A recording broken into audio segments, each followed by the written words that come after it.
The pandemic has presented landlords and tenants with an unprecedented opportunity to rethink the fundamentals of the physical workspace. Will the office remain relevant for companies? How does the office of the future look like? Is the office still an attractive investment proposition?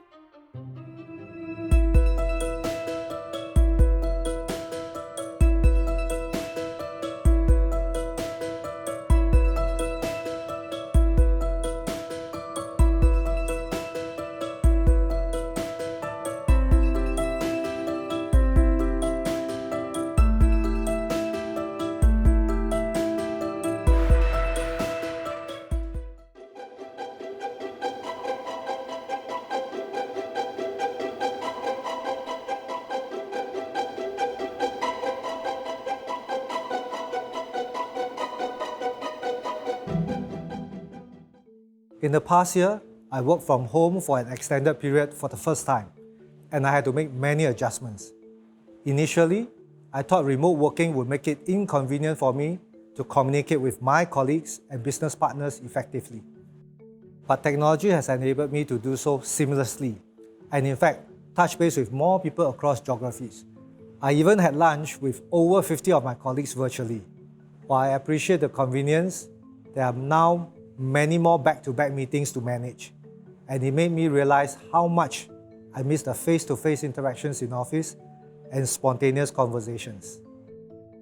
In this video, we have collaborated with business leaders to understand how companies are adapting to the great work-from-home experiment, how it is impacting the type of office space required, and consequently, investments into this sector. The great work-from-home experiment for over a year now has made us rethink the way we work. Technology has enabled the potential of working from anywhere. As such, we see demand for office space will emerge with a new phase post-COVID-19.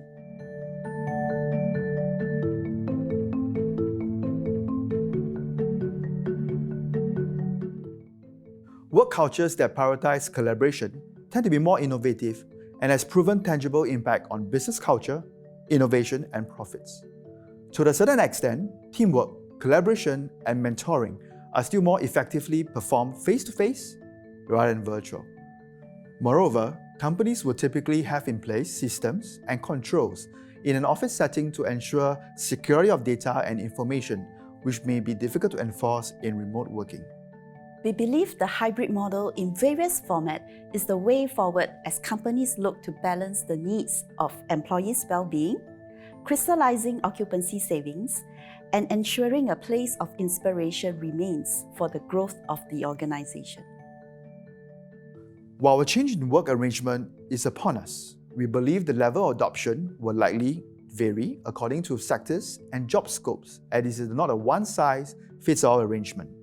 In Singapore, traditional occupiers like financial institutions, insurance, real estate, property services, which occupy about 50% of the CBD office space, and businesses that are impacted by the COVID-19, such as F&B, retail and travel-related companies, which occupies about 18% of CBD office space, are more likely to consider right-sizing for a more flexible work arrangement or crystallize some of these rental savings.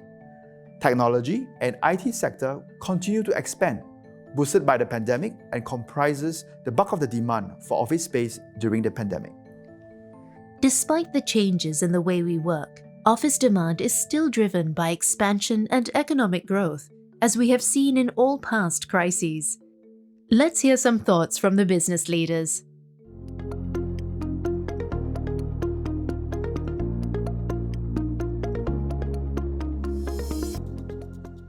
I think this work from anywhere is quite an exciting thing for the industry. And it's a real change from how people have been working for a long time. But I don't think it's quite clear what the new normal will be. Truth be told, the economy is still a bigger driver than flex or work from anywhere. A lot of our established companies, established banks, for instance, we think are the ones more likely to adjust now, given that they've got an established culture, they've got a company with a long tradition and history. It actually makes it easier for you to have employees work from home, to onboard new employees, and to have people in the office because People know what's expected. They know each other, they know the company, and they're still able to work together.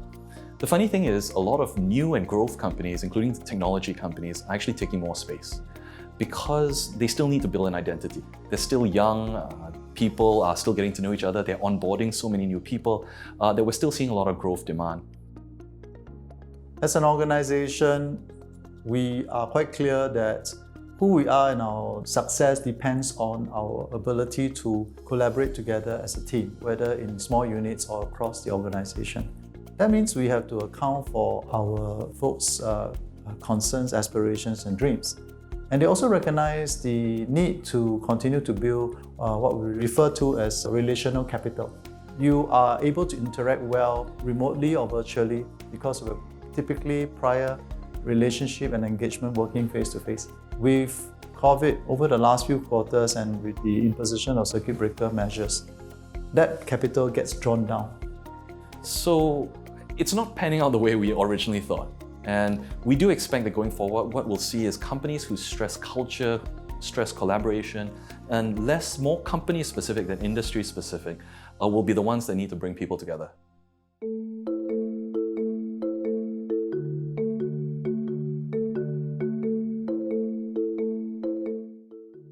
Work from anywhere or work from home, for example, can be very productive. However, clients are also recognizing that there is a limit to which this productivity can be stretched, especially when you confine people to their homes and force them to work from home all the time. We think the future has to be to provide the options of workspaces that fulfill the different requirements at different times based on the tasks that the individual needs to perform.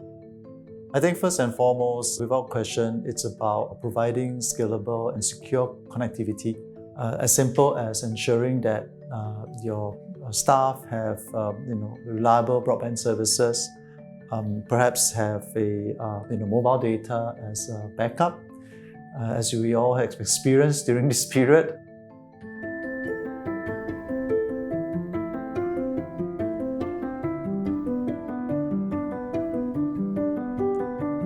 First, on size of contracts. There's a common misconception that co-working is for small and medium enterprises who want to manage overheads and fixed costs. So we are increasingly seeing enterprise demand from big companies for co-working spaces. And then the second change that I see is the increasing willingness of customers to use subscription as the basis for accessing office space. Many companies are in fact using co-working and flexible office space as their only office solution. Naturally, if you think about it, a lot of the components of co-working will be built. We created Joy Space as a program, as our activity-based working model to allow all our staff to have choice, to create communities and to collaborate together. So in a sense, it becomes like co-working because you are already using the ability to move around and to share the so-called the density of the space because you're not just one team in one space. Even prior to COVID, we have believed in the flexible workspace strategy. The idea of core and flex is a trend that we thought would make sense for companies when it comes to space utilization. So for us as an asset owner and landlord, when we talk about core and flex, the flex has a bigger possibility or opportunity for us to enhance the value proposition to our tenant.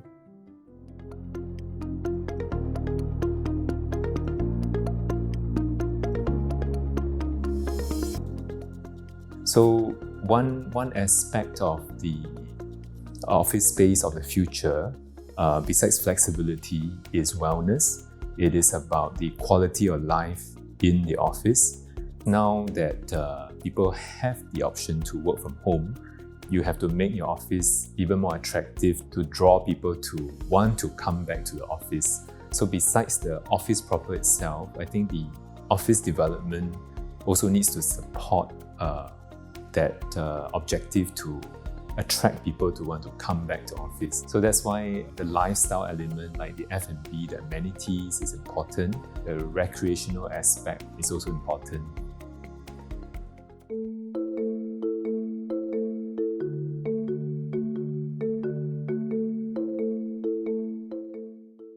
And I think we will see a shift. I think that's going to be permanent. I think it is definitely here to stay.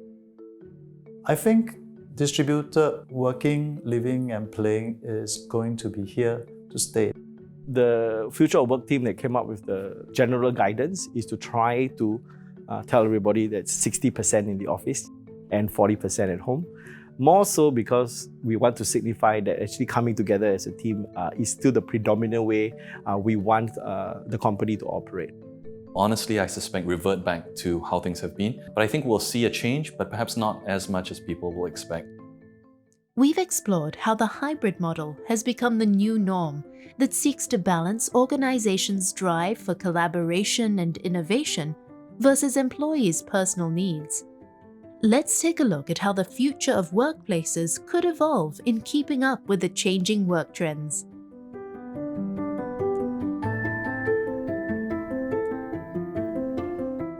We established that hybrid is the new normal. The hybrid model also means office tenants will demand for more flexibility. As such, office landlords need to adapt and accommodate to the needs of their tenants. Traditional leasing structures will need to incorporate layers of flexibility to accommodate organizations' expansion and downsizing needs.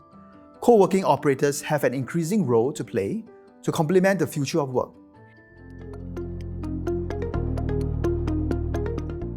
With the recent shake-up to rethink office space is increasingly seen as a means to an end. Employers look to reposition office space that could drive collaboration, productivity, and innovation from their employees.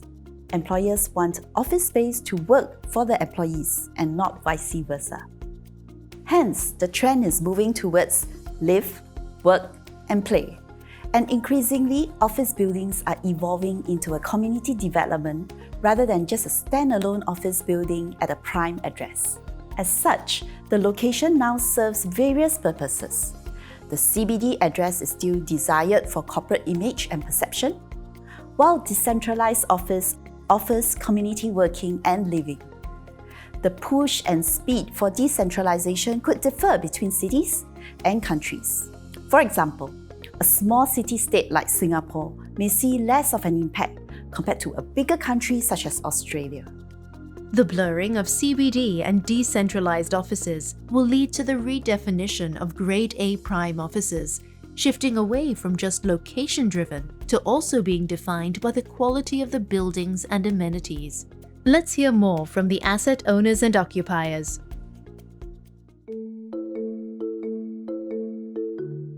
The approach that we have taken now is also changing. Instead of leasing from a very big landlord, what we are doing is we're trying to come up with win-win revenue share arrangements with landlords, and we're moving towards management contracts. And I think more and more asset owners are willing to consider management contracts instead of conventional leases. So in that sense, when we are conceiving the future of leasing, we felt that landlords can actually layer onto the traditional leasing the flexible aspect. And flexibility can come in many different forms. So in a way, the design of the product, the design of the lease can actually be customized to take care of the core, long-term, as well as flexible or short-term needs of the tenants.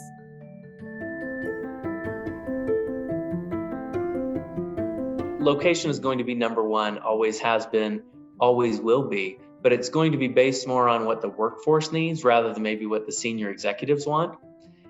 They're also going to be looking at the amenities that are either at the building or amenities in the surrounding location, this whole live, work, play environment.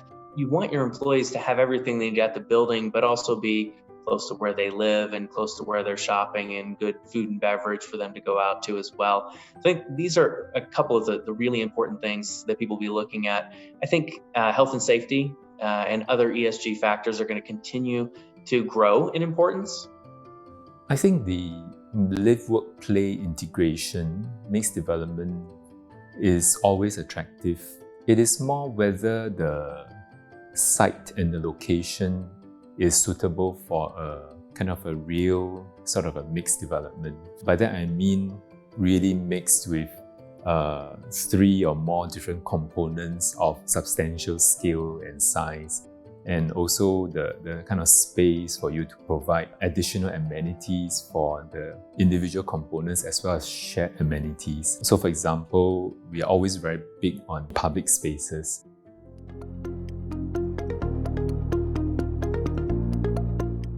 I still think that CBD has its draw because it is the most central location in Singapore, the best connection, as well as in terms of the range, diversity and quality of amenities, it will have the best, not just in terms of F&B and shopping, but also cultural amenities like museums, arts facilities and so on. So that all adds to the lifestyle, the attractiveness of the office environment.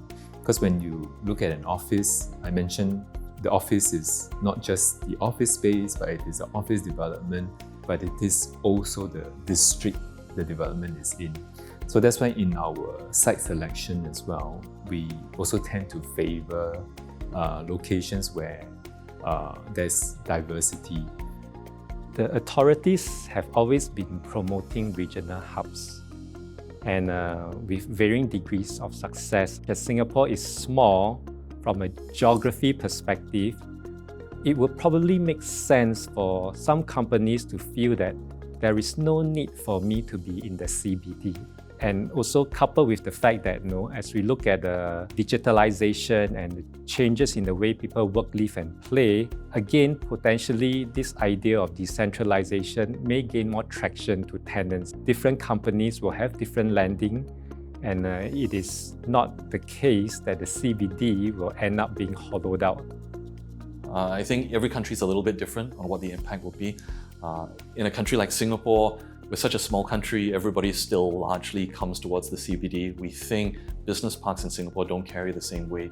But in a country like Australia or other countries where you have to travel long distances to get to work, having these satellite or hub offices in some of these business park areas, we do think makes a big difference. In fact, almost every tech company I can think of outside of Amazon is located in a suburban market in low-rise buildings rather than high-rises in the CBD.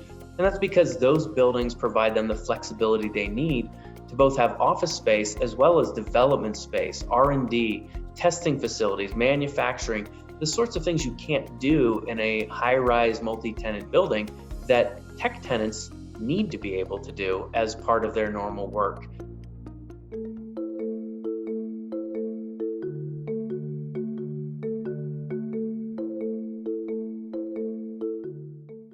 With evolving trends emerging post the COVID-19 pandemic, many have questioned if there will be a structural shift in capital out of office as an investment asset class.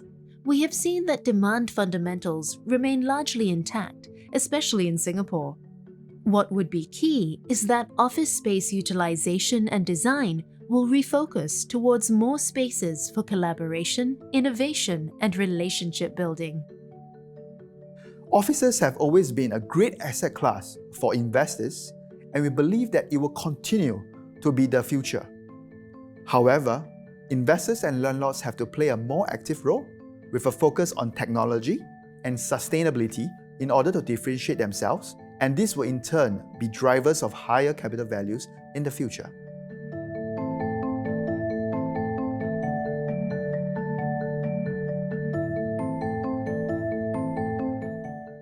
Singapore's status as a key business hub and the country's political stability and business-friendly environment has continued to attract investors to set up their regional HQ here, including an increasing number of Asian tech firms in recent years.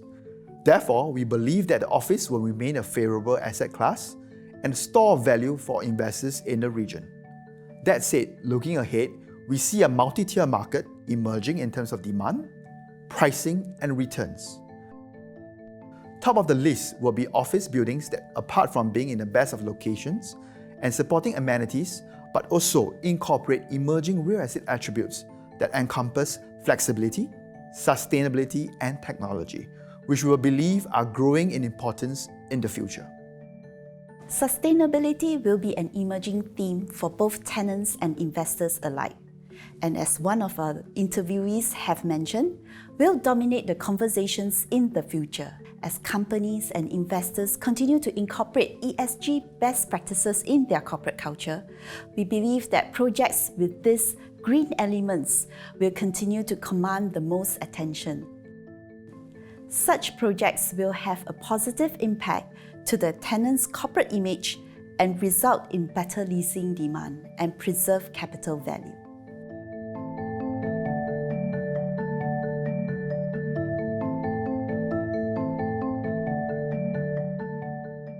Over time, Grade B offices may have to consider redeveloping or upgrading the specifications in order to better compete and to preserve capital.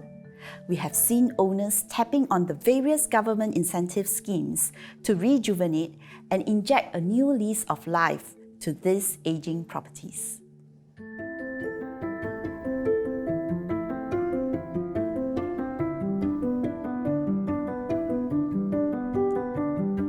We believe the structural shift in retail real estate is distinct from the pandemic-fueled work-from-anywhere impact on office. Office isn't necessarily immune from a structural shift, of course, but e-commerce's impact on retail malls, for example, is very different than work from anywhere on office. Alternative work arrangements as a concept is not entirely new, and their proliferation has been further enabled by the state of technology today, which we think is great, by the way. But we don't see a fundamental change in risk-reward assessments for office investments as a result of remote work because we don't anticipate a permanent loss in fundamental demand for office usage over time. As alluded to earlier, the features of office in future will evolve, but we think underlying demand will continue to grow. Office space or office developments that adequately address those aspects of flexibility, of lifestyle, wellness, collaboration, bringing people together, and so on and so forth, will be the ones that will remain very successful. People are always looking for strong investment with reliability in terms of its income.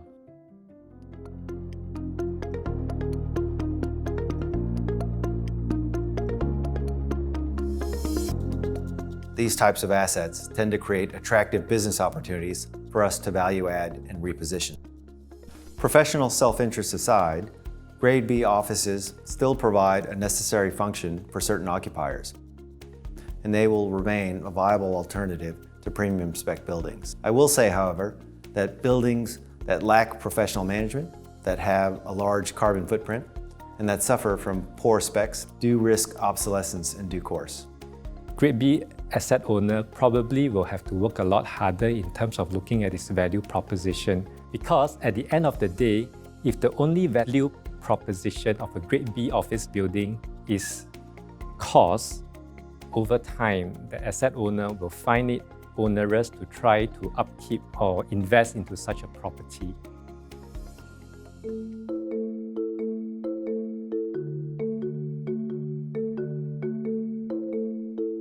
The biggest innovation which will continue to drive is the ecosystem of being more zero and more sustainable. I think very world-class buildings that we will start to look at will start to really live that. I think a lot more innovation will be thrown onto the sector of creating really good zero energy buildings that are made out of sustainable material perhaps, drive natural ventilation, which is very difficult to achieve in a tropical weather like Singapore, bring the park into the office and the office into the park. Sustainability, I believe, will dominate the discussion much more so than, say, work from home or work from anywhere as office usage evolves. It will be critical for owners and investors to consider an office building's carbon impact, and most certainly for any property to be considered Grade A. The push will come not only from activists and government, but socially conscious, ESG-minded occupiers that will insist on green-friendly premises before committing to space. And hopefully, like-minded landlords that choose to do the right thing when it comes to building management and maintenance.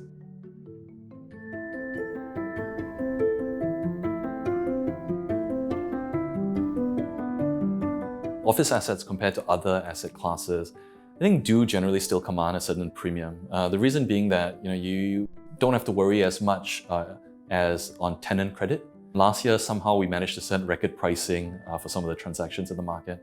So I think general view of investors will still be that the office asset class gets a certain premium.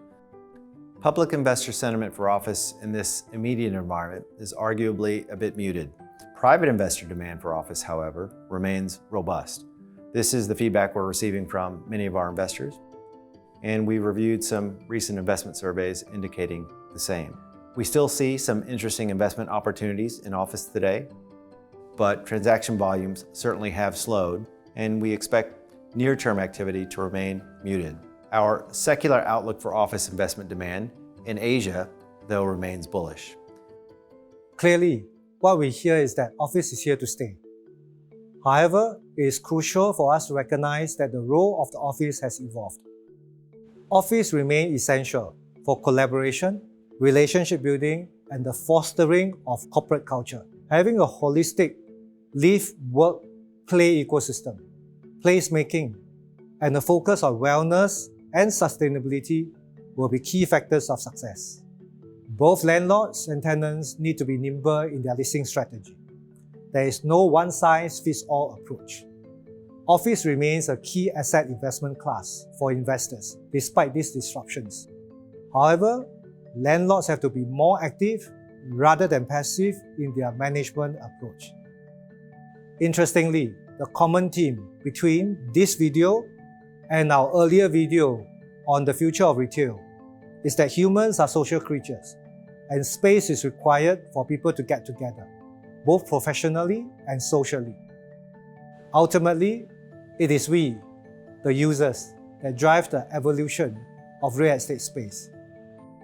With this, we'd like to thank you for joining us, and we hope you have gained some insightful perspectives. Stay tuned for the next one in the series.